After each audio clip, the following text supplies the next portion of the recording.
All right, perfect. Oops.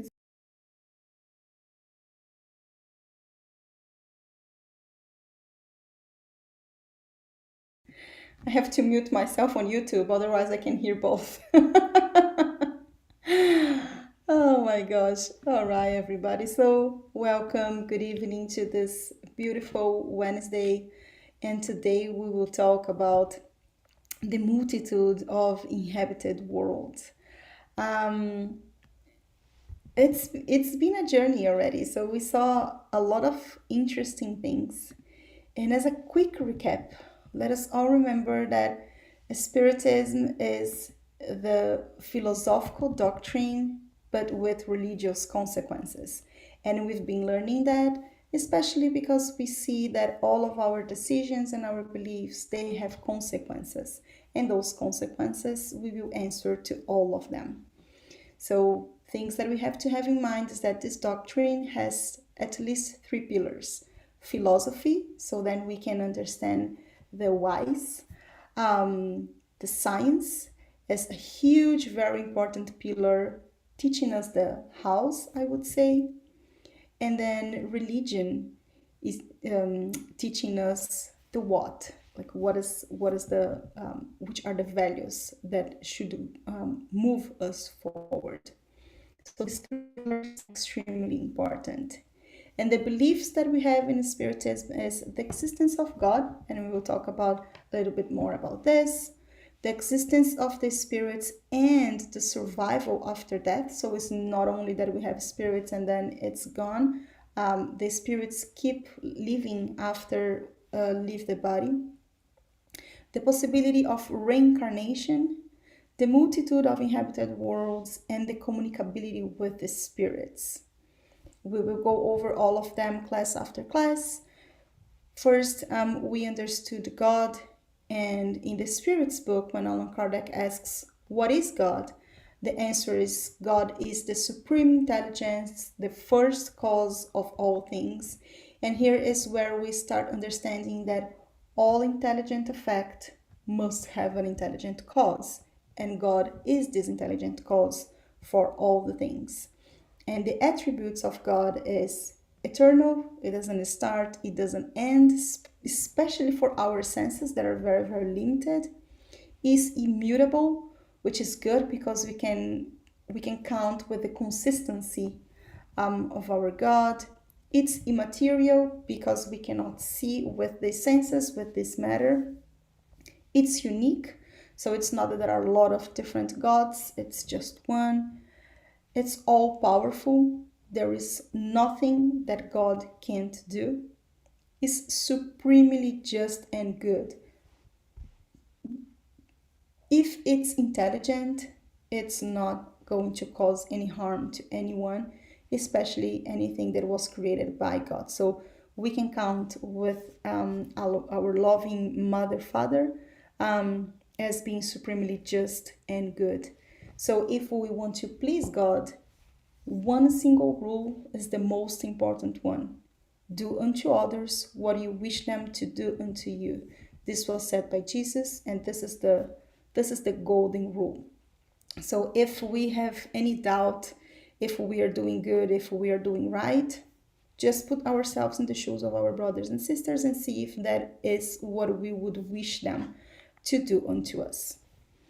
As part of the creation, there is the universal trinity. So the way that God creates everything is based on spirit and matter, and the universal fluid is the fluid that connects both matter and spirit. And those connection and the interchangeability of all those different integrations is what will result in everything: in me, you, computer, and everything else. We will have a class specifically for us to talk about universal fluid and how it works. But going through the matter and how our body is built, we have at least three layers: the physical body, the perispirit, and the spirit. And remember that I always refer to the perispirit as our baggage. is exactly what we will carry from one lifetime to other lifetime. So when we leave the physical body, our spirit will absorb and will keep all the memories, all the emotions, all the intellect that was acquired in one lifetime after other lifetime. But this is it. If we carry more than this, it's going to start becoming heavy. And in one of the classes, we will talk about death. But one of the things is that we want to make sure that whenever we leave our body, we detach ourselves from our material vices, because those are the ones that cause heaviness on our baggage. And those are exactly the ones that we do not need. There are three orders of spirits, and those are orders are called according to their moral evolution, moral and intellectual evolution. The third order are the orders of spirits that are not evolved at all, and the third order, which are the impure spirits, they are also divided by class. So the 10th class to the 6th class are always spirits that are impure, but they vary in terms of how evil they are or how ignorant they are. So those are spirits very much attached to matter. The second order are the good spirits, and the good spirits also vary in numbers of order from fifth order to the second order. Second class, I'm sorry, the second order has from fifth class to second class, and those classes will differ if a spirit is evolved morally or intellectually, or both. And one thing that the spirits say in the spirits book is that sometimes there is an overlay, so it's not mathematic like 1 and 0 or black and white, that it's easy for us to see the difference. Sometimes there is an overlay, but overall, third order impure spirits, second order are the good spirits, and the first order are the pure spirits, which are the ones that reached the purity. They do not have to incarnate anymore. They understood the lesson and they achieved perfection. So they only help all of us now to keep progressing. And we will understand the reasons why it's important that we understand the orders of the spirits, because they live in different worlds, and we will discuss that in this class. But the other thing that we also saw is the possibility of reincarnation. So why do we reincarnate? Because it's through the reincarnation that we go through different experiences, and those experiences are the ones that will enable us to purify, to truly understand. And there are many different worlds where we can reincarnate, not necessarily only on Earth. And today we'll discuss more about this. But the most important thing is that the intelligence, the emotions, everything that was acquired in one lifetime is not going to be lost in the other lifetime. So we should never think that because we don't remember, we don't know. That's not true. Of course, that we have to work to awake those memories, those senses, that intuition. So the more we can work on those awakenings, I would say, the easier it's going to be for us to keep working on our progress with no sufferings. Otherwise, we will keep suffering because we will be, as we would say in Portuguese, we will swim against the flow. So we should not think that the infancy of the body means infancy of the spirit. So it's not because a children is a children that the spirit is not evolved. There are many situations where the children sometimes are more advanced than even the parents, and the reason why there is this combination in this family is because one is going to help the other.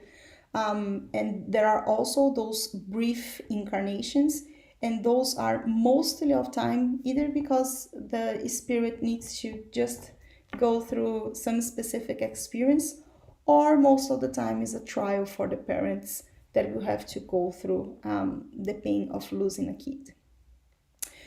Only the organic life is given by the parents because the soul is indivisible. So when we think about the family that is being generated by man and woman, it doesn't mean that the spirit derives from the father and the mother. They only give organic life. Of course, that there is the affinity, and of course, that it is the parents' responsibility to support the children to awake those senses that we were mentioning that the spirit's going to bring from one lifetime to another lifetime.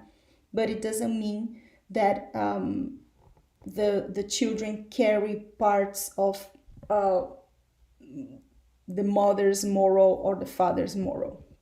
That doesn't happen. Um, and the most important reason why we forget what happened in the other lifetimes is just to enable us to be who we truly are. We do want to be able to love truly. We want to be able to forgive truly. And if we keep looking back to things that might have hurt us in the past, that might trigger an emotion that we do not need anymore. So all those triggers we leave behind, so then we can start all over, understanding that if there is something that connects us to someone that is either harsh or it's too good, it's because there is a history behind, and it's important that we keep working on that, either for us to strengthen the tie or for us to alleviate any pain. So if we have any challenge with someone, it is really important that we do work with forgiving the person and ask for forgiveness. If that's not possible to do that, chatting with the person, do that mentally. Because mentally, when we study the universal fluid, we will see that we will be vibrating something that will enable us to clean that tie with the other person. Very, very important, that part. So the main benefits of the reincarnation is just to strengthen those family ties. So it's not, let's just remember that it's not because um, I'm not, my soul is not part of my parents' soul, and then the other lifetime they're not going to be my parents, or I'm not going to be their daughter. It doesn't mean that we lose ties. It's completely the opposite. We expand and we have more family. We have more friends working with us and for us on our journey to the progress. It of course that engenders universal love, specifically for because of what I just said. So we keep expanding our friendship. It is a step toward tolerance because the more we experience, the easier it's going to be for us to learn something. That is the reason why we all have tests when we go to school, because it is putting in action that we truly learn something that we are talking about here, right? We have to be in the situation for us to be able to put in action what we learned, what we heard. It brings the sense of brotherhood, and this is really important because we never know who the person that we are talking to was in our previous lifetime. So let's say that I work with someone that is really challenging. I do not know if that person could have been my sister, or I don't know, my uncle, or someone that is very dear to me. So we want to think twice. If that person was our relative, how would we treat him or her? So it's really important that we bring this sense of brotherhood to each and everyone. Raises the sense of renewal, as we were just saying, how good it is if we could just start all over, and that's what God enables us to do.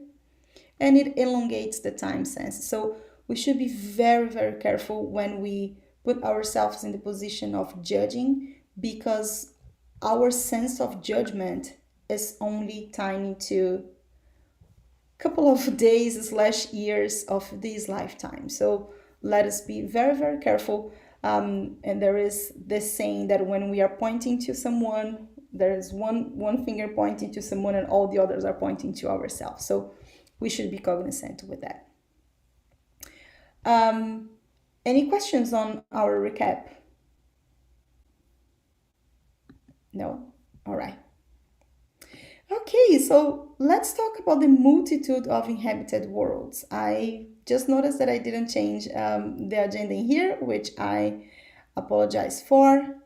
This one is not updated, but today we will talk about the different worlds, why they are important for us, and how should we be conscient of them so then we can either influence and allow us to be influenced about these beautiful places that we have, that we live. So first thing is that all planets that revolve in space are inhabited.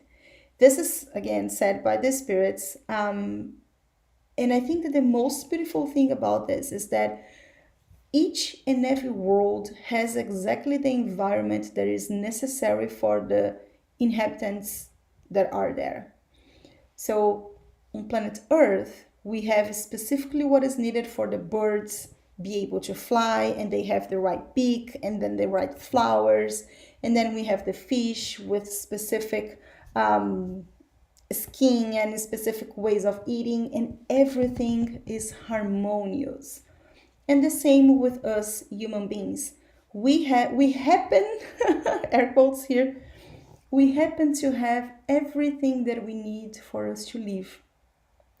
Our body needs sun to warm us. We have it. We have light. We have air that we breathe. We have everything that enables us to have food. So everything is in harmony. And this is a huge aspect of all the worlds that we will understand. The more harmonious, the more evolved it is. There is a whole chapter, there is a whole there's a whole chapter on the Spirit's book talking about the biblical account of creation. So you know all the Noah ark and all the 6 days that took God to create the world. There is a summary on the Spirit's book. But if you are very, very interested in understanding what is the spiritist point of view on how planet Earth was created, there is the book The Genesis, and the Genesis go over everything in much detail. Very interesting book, very scientific for those who like those interesting themes. Should definitely read that. Today we will talk more in a high level so then we can understand the moral and kind of the aspects of those different worlds. So,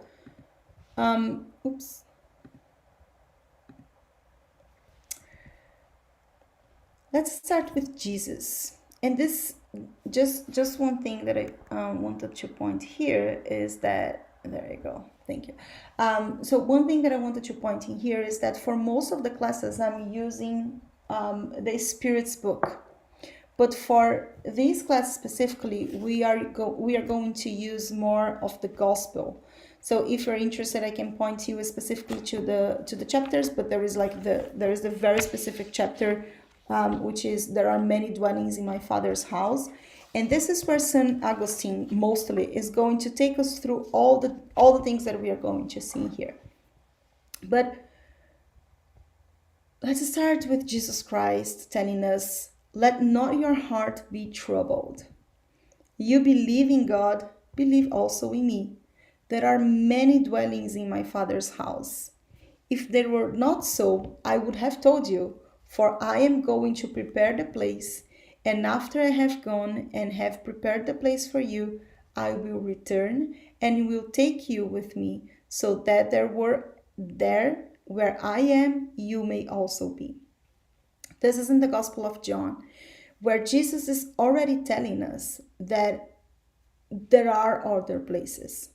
So when we look up the sky and we see this beautiful and huge universe full of planets and stars and things that we can even see because we don't have enough senses for that, let us not forget that those are inhabited worlds, either more evolved or less evolved, but we are not alone. We have friends looking for us. And this is also something that Miramis tells in the book Maria de Nazaré, that tells the story of Mother Mary. He tells us, because he goes into this journey of understanding from where Mother Mary came from, although although the group that was studying didn't go with him specifically to that planet, he went to a planet where they could see the planets where Mother Mary came. And that was something amazing, so beautiful. He said he was mesmerized. There were no words to describe the beauty of what they were seeing. But the most important thing is that very often we neglect the fact that we have friends from incarnation after incarnation up there looking to us. So, my friends, this is a hope for us. If for whatever reason we are feeling lonely or we feel like missing someone, just look up the sky.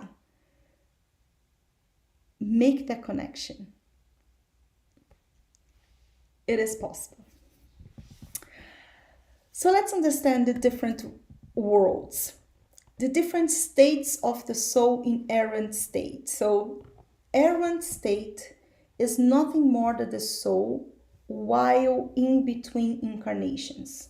So, it is the state of waiting, hoping for the new destiny. So, if a spirit is incarnated, is an incarnated spirit. If a spirit is out of the physical body, we say that it's an errant is an errant spirit. It is in an errant state. By errant, we should not understand as an inferior state, because there are various degrees of errant spirits, as we learned 2 classes ago. But knowing that there is going to be another reincarnation is enough to be classified as an errant state. And the errant state will kind of dictate where that spirit can live, because it is the emotional level of that spirit. Look how interesting. It is the emotional level of that spirit that will dictate if he or she will live in a less elevated or in a more elevated. So spirits go from the happy from the unhappy to happy situations, and everything goes along their sensations and their perception. Of course, everything tied with the level of purification and attachment to the material ties. The more attached we are to matter, more we are going to feel the passions and the vices of a material world, such as the attachment to our things, the worries with our pride, the worries with our own well-being. All those emotions that are more selfish than anything, they are the ones that prompt us to be more unhappy, because most of the things are out of our control, right? But if, on the other hand, we are able to detach from those emotions and be more towards brotherhood and understanding the need of the other, and be able to expand our understanding of love, fraternity, charity, this will take us through the happy worlds. And then wherever we are in this between is where we will be placed in a world that will enable us to keep evolving according to the environment that our state is requiring from us. And these different layers also exist, of course, in different worlds. So we have less evolved worlds, intermediary worlds, and more evolved worlds. The less evolved ones are those that are completely material. Those are worlds that if you are not 100% materialized, you cannot live in there. And those are the places where passions reigns over value. So these are the primitive worlds. These are the first incarnations of human souls, where survival is the first instinct. So we act by instinct of survival. We have to kill, we have to defend, we have to um, um, survive, right? So this is exactly what those primitive worlds are. And see, I'm not talking about one world. It is an infinitude of worlds in this specific class. Going more to the intermediary worlds, we have worlds of trials and expiation. So those are worlds that they are still very, very much materialized, not necessarily 100% materialized. There is signs of good, yet a lot of signs of evil, but evil still dominates. And why is that? Because we are still carrying those primitive instincts, and it's been hard for us to just let those things go. We are still very pride, we are still very selfish, we are still very much worried with our possessions. So those are the moments where we will have to go through trials, to go through expiation, so then we can go through and experience all the consequences of those decisions that we make based on pride, based on selfishness. So these worlds are worlds very challenging to be, and this is where planet Earth was. We are in the transition to the next world, which is the world of regeneration, but we are still during this transition, and this transition takes a long, long time. But we are there. Planet Earth was a world of trial and inspiration, progressing to the world of regeneration. World of regeneration is an intermediary one with a good mixture of good and evil. There is still expiation. We still go through the experiences that we have to go through, but not with so much suffering. They say that it is a moment that we rest from the fatigue of all of the struggles. And why is that? It's because in this state, in this world, the spirits, they are better understanding the good over evil. So it is being easier to manage or even to transform our primitive instincts. So if we were very, how can I say, I don't want to use the word selfish again, but I want to say, oh my gosh, reactive. That's the word that I'm looking for. If we used to be very reactive, this is who I am, don't talk with me like that and I will answer just like this. If this is what we've been carrying lifetime from after time, these are the type of things that it's been easier for us to diminish on us. And then this is the moment that we start realizing how to respond instead of react. Therefore, it's easier for us to build more harmony on our relationships. And then, of course, that for that type of environment, we are in a different world, in a world that will enable us to experience situations that will help us to rest from the fatigue of our struggles while we still going through the lessons that we have to go to. And in between the intermediary world and the more evolved worlds, there are the happy worlds. Those are worlds that, if in comparison to Earth, for instance, either worlds of regeneration or trials and expiations, those are really happy worlds, because good outweighs evil.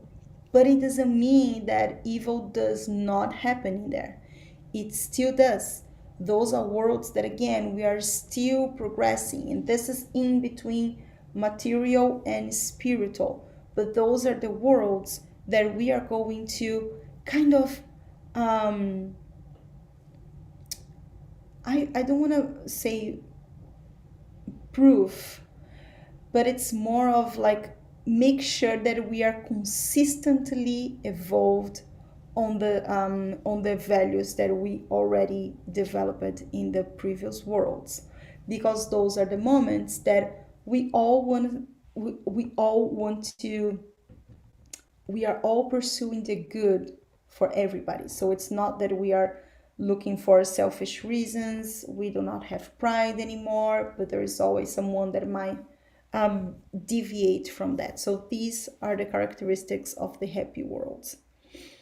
And then the last one are the more evolved worlds, and those are completely spiritual. So there is no need of matter anymore because there is no need of trials. We know that the reason why we have the material world is so then we can go through this process of purification of our emotions, of our senses. When you are in a more evolved world, we already unveiled all of our intellect, we already unveiled what is the true love that we should apply for our brothers and sisters. So then we do not need to go through trials or any tribulations anymore. So those are planets where good reigns completely. And as I was mentioning, planet Earth is transitioning from trials and expiation to a world of regeneration. And friends, this is really an interesting topic. Very, very interesting. This explains a lot, all of the things that we've been going through since many, many years.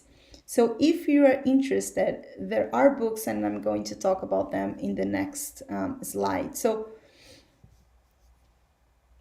before I talk about this, I just wanted to talk a little bit about Earth, because we are in this between planet of expiations to planet to the world of regeneration.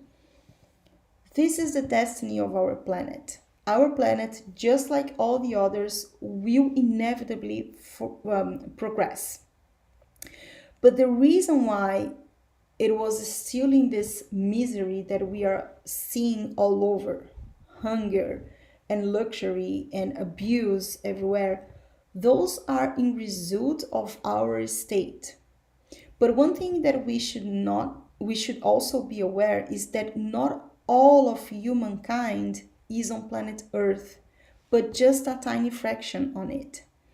So there are other human beings in other planets, in other spheres, also because of the level of our evolution. Remember that what defines which world we are is what we need for our progress. So, if planet Earth is transitioning from trials and expiation to regeneration, but there is a spirit that is still in that state, in that errant state, that does not fit in a world of regeneration, is going to go to another world that is still very much trials and expiation. So that's the reason why, if we evolve with the planet and the planet evolve with us, we are all connected. So it's important that we understand again not only how we are affecting this transition, but also how this transition is affecting on us. What makes us live here on earth for the very first place? First is we are beings endowed with reason. When you are being endowed with reason, you already start making decisions. And then again, those decisions are the ones that will enable us to feel the effect of our decisions, cause and effect. That's what will enable us to go from a primitive world to a world of trials and expiations, where we understand why we are going through that. And then the other thing that we should also keep in mind is that we are in a hospital. Planet Earth is kind of healing our wounds, the wounds of our moral. So if you are not ill, you do not go to a hospital. If you are not I don't know, if you didn't do anything wrong, you're not going to go to jail. So if we are in this planet, it's because we are healing something from our moral. We are going through something or some things that we need for us to evolve. So that's why it is really important that we understand what are we doing here and what is this transition about. Well, we do have an amazing friend called Manuel Filomeno de Miranda. He is a very respected mentor. And Professor Manuel Filomeno de Miranda, he started speaking to us about this transition and how it started long, long, long time ago. So he wrote these three books through Divaldo Franco, which is an amazing medium in Brazil. He's still alive. He's 95 years old. He's still giving speeches. It's amazing.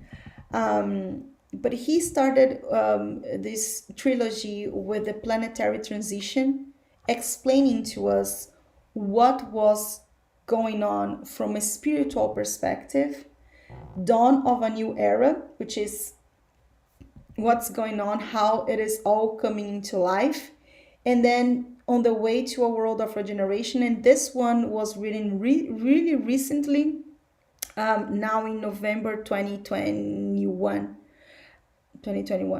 I think. Yeah. And it tells a lot about the COVID situation and how COVID, again, influenced not COVID itself, but what the virus caused in our behavior and how that behavior affects and was affected in this spiritual world. So very good reading. We might have a book club at BSH. So if you're interested, go for it. But having Earth as a point of reference, there are words that are more evolved and less evolved humans. So as I mentioned to you, for you to be in a world of trial and expiation, you need to have reason, for instance, intelligence with reason. And there are the less evolved than Earth. So those are very rudimentary. There is, of course, the people have a human form, but they are devoid of any beauty. The instincts are not tempered by any sentiment of refinement or benevolence or by any notions of right or wrong. And this is what I think it's interesting, friends, because this is when we were in this state, or our brothers and sisters who are in this state, they still have their primitive instincts. They do not know better. They do not know what is right or wrong. Only the experience with more evolved spirits and the experience of going through the trials and expiations is what will give them the sense of right or wrong. So this helps us also to rethink suffering, because the sufferings that we go through, they are nothing more than we understanding what we have done in the past that might have caused that situation. And for those who want to understand more of that, there is a book called Action and Reaction, very interesting, that explains a lot about how this connection works.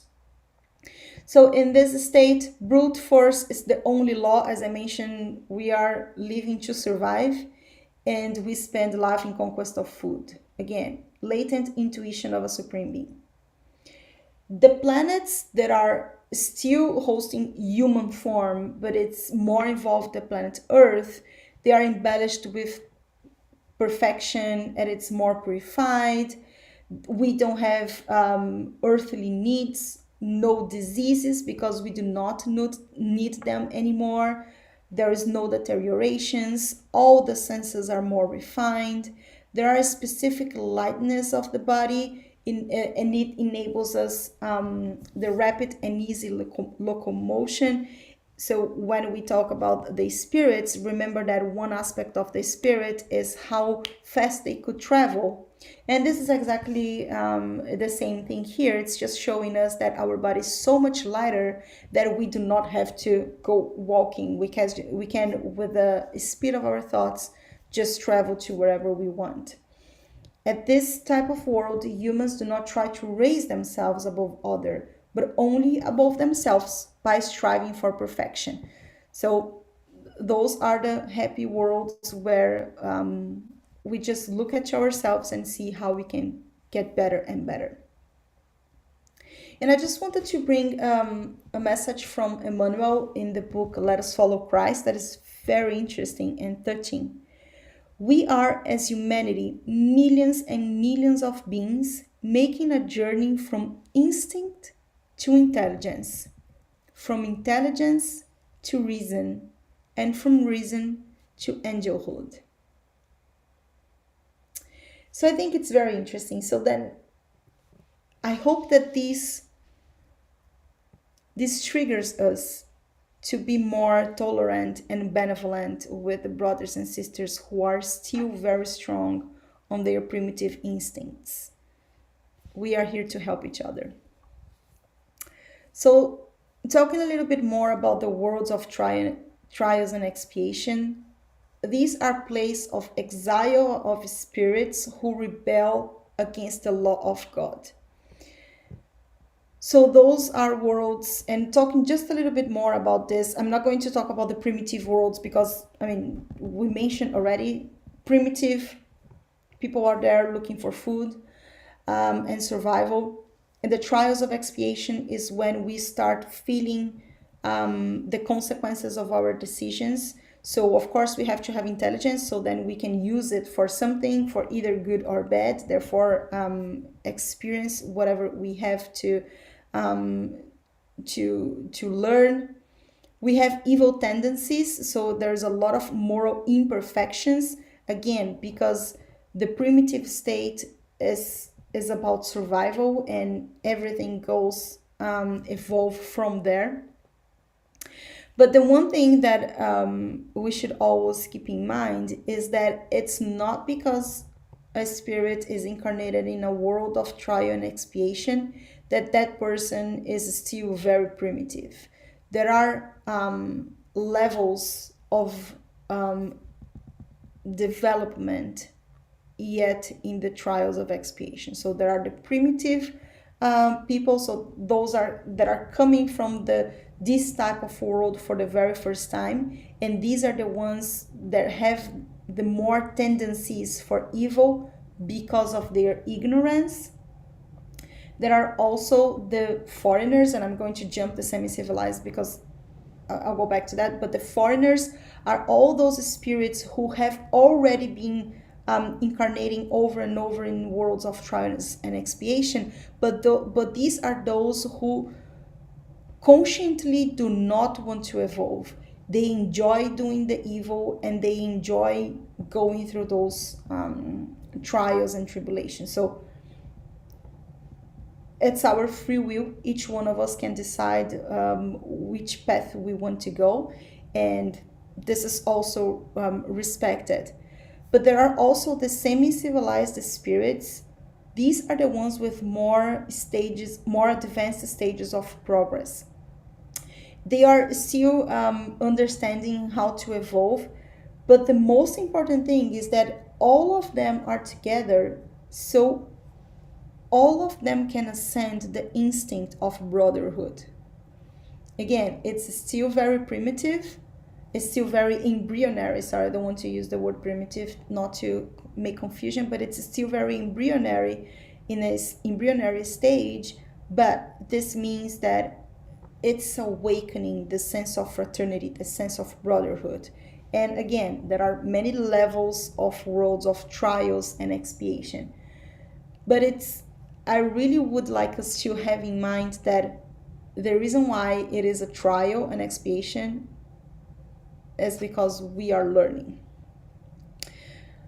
The regenerative worlds are the place of transition between worlds, as we were saying. So it is from primitive to exile to trial to regenerative world to a blissful world. So those are the souls that are repentant to what they've done wrong in the past. They seek for peace. They strive for that. They are still, of course, under the laws that govern matter. We are still experiencing a lot of sensations and earthly desires, but way more harmonious, I would say. There is no pride that hinders your heart silent, the envy that tortures, and the hatred that suffocates. So it's a little more soft. The word love is written in every eyebrow, and then the senses of a pure and celestial perispirit breathing emanations from God in aromas of love and charity that emanate from his heart. I thought this was beautiful. It's a very poetical way of describing regenerative worlds. This is from St. Augustine. And when I read this type of description, I'm ready to go there. I want to do everything I can for me to be in a regenerative world. So, again, it is important that we understand how we impact and how the world impacts us. And then again, inevitably, all worlds are going to progress. There is no specific description about the blissful worlds, but what they say is this is where the good reigns. That's it. And then what the spirits that live in those worlds, they are not there just enjoying, they're working. They are helping all the other worlds to evolve. So there is no much to say other than the earth, according to that law, was once materially and morally in a state inferior to today, and under this dual aspect in which reach a more elevated degree. It has arrived at one of its period of transformation in which from being an expiatory world it will become a regenerative one. Then humans will be happy because God's law will reign on it. So this is the path that we are going. We are going through this moment of changing. And then going to the end of our discussion, I wanted to give us a time to discuss, if possible. I just wanted to bring back what Mirames, the spirit Mirames, said in that book. He was going in many different worlds to understand how Mother Mary and Jesus were descending from the blissful worlds to planet Earth, how much they would have to materialize themselves for them to be able to live in here. And one of the descriptions that he did to us was that harmony is the guide for life and beauty is the common expression in all God's houses. So what I would like this to touch our hearts in a sense that every time that we look to a very beautiful thing, a flower, a tree, a sky, the sunset, this is God. This is God creating a perfect harmony for us to be able to harmonize ourselves with this regenerative world. So as we are working, as we are transforming our primitive instincts, planet Earth is doing as well. So the more we can align our senses with our planet, the easier it's going to be for all of us. I'm not saying that we should just neglect what's going on. I mean, there's no way that we can be completely happy knowing that we have brothers and sisters suffering. There's no way that we can just sleep peacefully knowing that there are brothers and sisters in war. But also being pity is not going to help. What helps is that we vibrate harmony, is that we vibrate love. So then planet can give to these people the environment that they need for them to go through their own experiences. So I'd like to finish today with a message that we received from a mentor at BSH at the beginning of the week. That I think it's a good call. Time is urgent. Don't be in the surface of what you have learned. Earth urges you to be the live example of Jesus Christ. Remember that many are called, but few are chosen. Decide where you want to be. So we know, friends, we can't say that we do not know better. But by knowing better, there is a huge responsibility with that. So let us be aware, right? If you have any questions, any comments, please feel free to bring them on.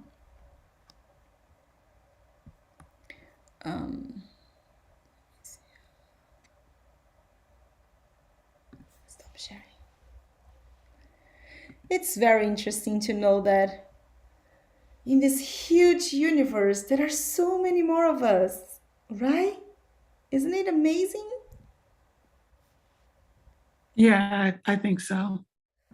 That there's life on all the planets, Mars of all things, they think it's uninhabited. Saturn, they think it's uninhabited. Yeah, we can just sense them. It's amazing. But it's I don't know. I just think that and then science did show that there was another planet like Earth, just as beautiful as Earth, but it's larger than Earth. And that's where I hear the next primitive living will be from here. The ones that are being exiled from here won't be able to From come here back will be here there. or go to that planet. You see, God is so merciful You get that a chance even to go do it to over. beautiful place. Yeah, it's because it's beautiful. It's really pretty. Yeah. Yeah. I think it's inspiring. And we should not take for granted that, you know, by chance we have air. You know what I'm saying? Like, this is exactly what we need. And we just have it freely anywhere we go. Yeah, we can't afford to mess up the air any more than it is. So we have a lot of correction to do as it is, especially with the ozone. Yep. I mean, we have no one to blame but ourselves because it's called human, um, what is it called? Human, something with the ozone. They call it human something. We did it, in other words, that caused from what humans have done over the years, even pollution, Yeah. human pollution. Yeah. Yeah.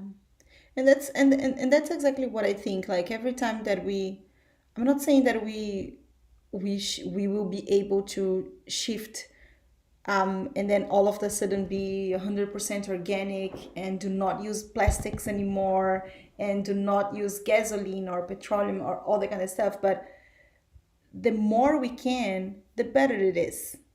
Even if it's just a tiny thing. Like if we decided just one thing, that's good. That's already something. So I think that knowing the responsibility that we have with the world that we are inhabiting, what do we want to do? You know what I'm saying? Like what is this one thing that we want to do for our planet? Create a way to use the waste. I Beautiful. mean, they are using human waste now. So we just need to catch up with all of these products that create all these packages that are no more Yeah. use. Yeah. You know? And it's not judging, it's not blaming, it's No, it isn't. But reflecting, right? It's a reflection. I think we are able to reflect. We are invited to reflect. yeah, because we're part of it. We do buy products that come in Yeah. packages. Yep. Yeah, exactly. Exactly. Yeah, the regenerative worlds, you know, I think it's fascinating that this is a regenerative world, you know, where we work our expiations off, and it is a beautiful planet, but as a whole, we didn't take good care of it, and but we can reverse it if we work together. Yeah, Again, it's together. It's not one person. exactly, Gina. Exactly. And when we read the book On the Way to the World of Regeneration, this is consistently the message: fraternity, brotherhood, charity, benevolence. This is the solution. Hmm. That's it. I'll be glad when we read that book as a group. Me too. I have them both now, the Portuguese and the English version. Oh, really? Yeah, it's a complex vocabulary, so I rather have in English as well. Hmm. All right, friends. Any more comments? Any thoughts? Yes, I when you were going through the reading, there's a lot of thoughts that went through my mind, and in terms of how the generation coming now, they're just it's so different. Even the way they learn, they're taught. I mean, because even my own son, he's just like, Mom, that's like what they used to think before. Mom, that's like, before, and you guys paved the way for us. So he says a lot of things. And so my response to him a lot of times is, well, that's, your own kids can't live without the cell phone, like, TV and everything. I made a comment today about cell phones causing cancer, and he didn't believe that, Mhm. and so I think there's just a lot, even in judgment. um it's like, okay, well, don't judge, but a lot of times it's um giving diagnoses, sports. I mean, there's so much, that even though you might say, okay, well, it's not a judgment, I think for other folks it is. And like I said, there's so much, and we are a very materialistic world. And I think as we get older, then we start to realize, because that's natural to get older, and your thinking starts to change. um, I heard a older couple in the store the other day. um, the husband said to the wife, I don't know, they must have been in their 70s or 80s, and the husband said to the wife, well, we're not taking anything with us anyway. About giving something away. And I just thought that interesting, because Clever. my dad has always said that, my just not living in a materialistic world, because he grew up so poor. And his thinking has always been, things come and go. Yeah. Always, he's always told us that, and how the world changes, and how this and that, and so it's always stuck with me. And but at the same time, it's like, I think, especially in the US, a lot of it is, I call it keep up with the Joneses. And you know but it's just so two-way. But I think it does have to do with, uh, I'm was glancing at a book called Prayer is Good Medicine, written by a physician, and I'm just like, yeah, it is. And there's different things in there that are good, Dr. Dossi. And so it's just interesting, different um, perspectives, different things that we value, different things that are important to us, um, and why people do things. And it's just so different. A physician, she felt helpless, and I was reading a story. She felt helpless, and that changed her life, why she became a surgeon. And it's interesting, her perspective of surgery. And I was like, wow, that's interesting. So I just think all of us are wired differently, like you said, Kiki, for a reason, and for different experiences. And I think we're still human. We still have to go through those emotions and learn. And that's what I think motivates us to change. If it's either painful, or we're angry, or something that motivates us to change. Otherwise, then to me, it's like, We just And sister, I think you just mentioned something that I would say that is the most important takeaway. If we do not remember anything about this class, mhm, remember just one thing. As worlds are progressing, mhm, we are as well. mhm, So that habit that sometimes we do, I have always been like this and this is who I am, mhm, either you like it or not, shouldn't be like that. mhm, This is the moment for us to transform. That's that's exactly the invitation. The mhm, transformation of the habits that are not doing any good, neither for us nor for our brothers and mhm. sisters. Yeah, yeah. That's just that's a Beautifully. fact of life. Yeah. Mm. Yeah, go ahead. So I have a quick question also, and Sonia actually touched upon a piece of it. So it sort of offers a segue for me. So thank you, Sonia. Mm, So earlier in the lesson, there was the description that all of the worlds are populated and that there is humanity throughout all of these worlds. So I guess my question is, when the word humanity is used, is that the assumption that this humanity walks on 2 feet on all of these other worlds and has 10 fingers? Michael, there is no specific description of how human body is in different worlds. They do have an explanation on the Spirits book, and I can refer it to you so then you can read more details. But it does refer that, and in the Gospel as well, it does refer to how the body is developed for the needs of that world. So yeah, so for instance, how even in planet Earth, how we used to be like in our very primitive state, that our hands were bigger because we had to hunt, because we have to to use our brutal force. So our mhm, body was more towards that.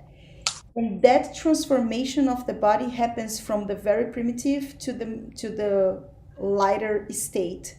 I didn't see any specific explanation in here if they still have two eyes or like ears, but they say a lot about how our senses keep evolving yeah, and how it keeps perfectioning.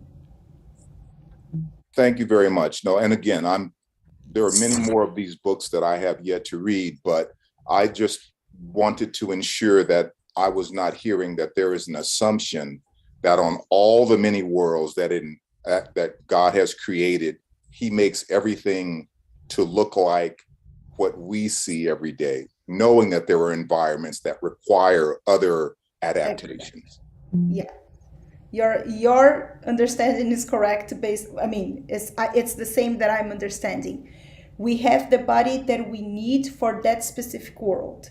So if there is a world that you will need more of one specific sense, maybe your body is going to be a little bit more different on that. yeah, yeah. But there is no specific thing like in this world there are 3 ears or two mouths or things like that. There's no, I didn't see at least. Imagine like 3 eyes, no mouth. Well, we have 3 eyes. We already know that. That's true, sister. We true have, yeah. Not physical ones. Not a physical one. Yeah. But Michael, I will send you an email with a link for the videos, and I will send you a specific which are the chapters that you can find more information. And even in the Genesis, I think in the Genesis there might be something as well. I will take a look and I will send it to you. Thank you. Of course. All right, friends. So is everybody with the heart filled with love and energy? Did we fill our jar? All right. So is anyone feeling to do the closing prayer? I can do it. I thought Sonia was getting ready to say she do it. All right. So go ahead, No, Sonia. I thought Kiki, about you. you're way much better, so that's why I didn't volunteer. Do you what? What did you just say? She did not say that. She didn't say that. She I'm gonna said, tell I St. will do Anthony on her. We're gonna have to tell Dr. Paolo, Padre Okay. Pio, and I'm sorry. I'm sorry. Okay, I'll do it. See, I'm gonna tell on you too, Gina, because you're doing. You're Wait, I'm bullying. you're blackmailing too. Okay. All right, here we go. All right, let's everybody close our eyes and just take in all that we've learned, all the knowledge, however, also in our spirit. Thank you to our sister Kiki and all the mentors that join us to also learn. We're so grateful as we keep evolving with the knowledge that we have and the opportunity to also get to practice and challenge our own selves with this as we continue to grow and also forgive others for their not knowing and their ignorance. Thank you so much, Heavenly Father, and the spirits, for this class in which so much love, with so much humility and grace. We give thanks.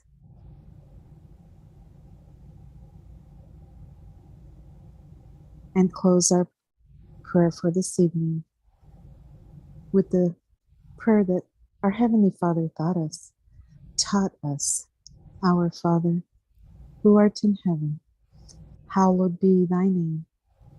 Thy kingdom come, thy will be done, on earth as it is in heaven. Give us this day, Father, our daily bread, and forgive us our trespasses, as we forgive those who trespass against us. And lead us not into temptation, but deliver us from all evil. For thine is the kingdom, the power, and the glory, forever and ever. So be it. And with this, we close our class for this evening. And so it is. So be it, and so it is. Thank you, Sonia. Nice to meet you, Michael. All right. It was a pleasure also. All right. All We'll see each other again soon. See you all soon. Thank you so much. All righty, Kiki.